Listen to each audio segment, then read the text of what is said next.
है। तो अभी जो है आज से ये पवित्र शास्त्र वचन आप एक दूसरे को जब दोगे, एक दूसरे को जब देने के बाद फटाफट नाम लिख लेना और आज का डेट भी लिख लेना कि रोज बाइबल को क्या करेंगे, पढ़ना। बीच में मैं पादरी साहब के साथ में आऊंगा विजिट करने के लिए कि कितना पढ़ा है कि नहीं पढ़ा है। बाद में कभी कभी है बंद के बंद पढ़ा रहता है, ऐसा ना करना।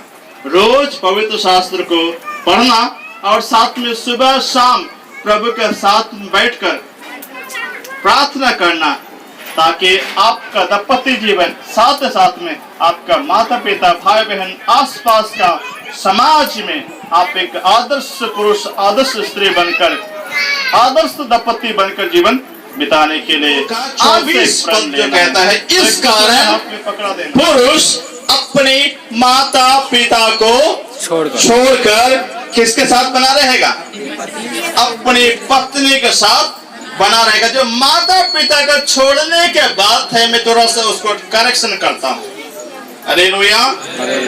माता पिता का छोड़ने का मतलब यह नहीं तेरे से मुझे कोई काम नहीं है, इसका अर्थ ये बिल्कुल नहीं है। इसका मीनिंग जो रियल मीनिंग है, जो हिब्रूस में कई बार हम देखे तो उससे कहता है सही रीति से, पुरुष अपने जिम्मेदारियों को जो पत्नी के साथ में है वो अलग निभाए और जो माता पिता के साथ में है वो अलग निभाए। हाथ उठा के बोलिए क्या करें? ये छोड़ देने का जो सही मीनिंग है क्या है? अपने पत्नी का साथ का जो संबंध है वो माता पिता के साथ के संबंध के बराबर नहीं है। जरा गौर से सुनना, जो पत्नी का संबंध है, पति पत्नी का संबंध है, वो माता पिता के संबंध से बिल्कुल अलग है। ये जिम्मेदारी बिल्कुल अलग रीति से निभाना और अपने माता पिता को जिम्मेदारी बिल्कुल अलग रीति से निभाना। इसका मतलब उसमें एक और बात जो है छुपा हुआ है, वह है जिम्मेदारी को मत भूल जाना। हालेलुया बोले। ये है हम आज जो भारतीय प्रचारक लोग जो होते हैं ना, बोलता है बाइबल में तो लिखा है माँ बाप को छोड़ने का मन होता है तो कहाँ लिखा है? अगर कुछ मदद नहीं करना हो तो क्या बोलता है? बाइबल में तो लिखा है अपने माता पिता को छोड़ देने के लिए। ये ऐसा मतलब नहीं है। माता पिता को छोड़ना कब? जब तुम दोनों एक साथ रहते हो तब। उसके बाद फिर से जो कॉमन रिस्पांसिबिलिटी जिम्मेदारी है उसको सही रीति से निभाना। अब समझ में आ गया? बात समझ में आई कि नहीं आई? क्या और समझाना पड़ेगा? अगर नहीं समझ में आए तो मैं दोबारा समझा दूंगा। Hallelujah hallelujah. तो अगला जो हम काम करने के लिए अभी जा रहे हैं, तो परमेश्वर जो है अपने इस वचन के द्वारा हमें सिखाना चाहता है कि हम सही रीति से अपना जिम्मेदारी को निभाएं। बॉस बनकर जिंदगी जिम्मेदारी निभाया नहीं जाता। अगर किसी के पास में ज्यादा जिम्मेदारी, ज्यादा कुछ मिल गया तो ज्यादा जिम्मेदारी भी मिल गया है, इसलिए उसको संभाल कर रखना बहुत ही जरूरी है। इस वक्त मैं चाहूंगा कि प्यारे हमारे उदय खड़े हो जाए देते हैं और होने दे परमेश्वर जो हम जिस कार्यक्रम पर हाथ बढ़ा रहे उस पर आपका आशीष बनी रहने पा। प्रभु यीशु मसीह के नाम से दुआ मांगते हैं, आमीन। अभी मैं चाहूंगा कि अगर कोई फूल अगर का कुछ लेकर आया है तो कृपया करके उसको लेकर मेरे सामने आए।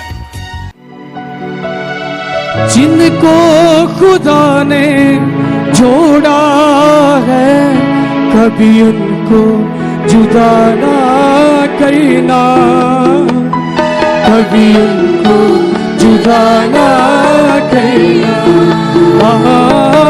जिनको खुदा ने जोड़ा है कभी उनको जुदा ना करना, कभी उनको जुदा ना करना।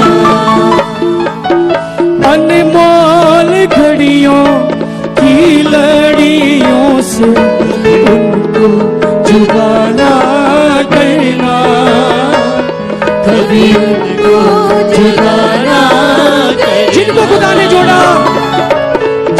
को खुदा ने जोड़ा है, कभी उनको जुदा ना करना, कभी उनको जुदा ना करना।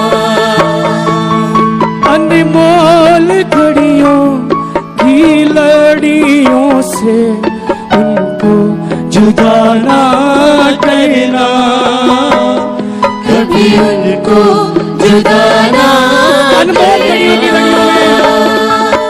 अनमोल घड़ियों की लड़ियों से कभी उनको जुदा ना करना, कभी उनको जुदा ना करना। जिस्म की माने जाने के नाजुक रखना मोहब्बत से, जिस्म की माने जाने के नाजुक रखना मोहब्बत से। यीशु की शहज़ादी है ये, रखना उल्फत से। यीशु की शहज़ादी है ये, रखना उल्फत से। इस समय में बाइबल भी जो है देना बहुत ही जरूरी है। याद रखना, पवित्र शास्त्र कहता है जो धागे जो है डोरी 3 धागे से बटे रहते हैं, क्या होता है वो? कभी नहीं टूटता। गांव में किसान लोग 3 धागा बनाता है, 3 डोरी को अलग अलग डोरी बनाकर फिर 3 से 1 डोरी बनाता है। क्यों भाई? मजबूत बैल को भी बांध देता है, वो भी तोड़ नहीं सकता है। आज जो है ये पवित्र शास्त्र आप दोनों के बीच में, ये पवित्र शास्त्र का परमेश्वर रहेगा तो कभी भी आपका बंधन टूटेगा नहीं। परेशानी तो आएगी, ऐसा नहीं बोलता हूँ कि परेशानी नहीं आएगी, लेकिन परेशानी को पार करने का परमेश्वर आपको ताकत प्रदान करेगा।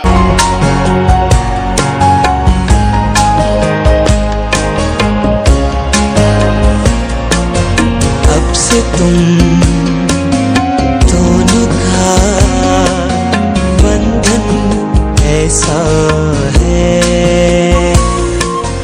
अब से तुम दोनों का बंधन ऐसा है, जिसको चाहत से खालिक ने जोड़ा है, जिसको चाहत से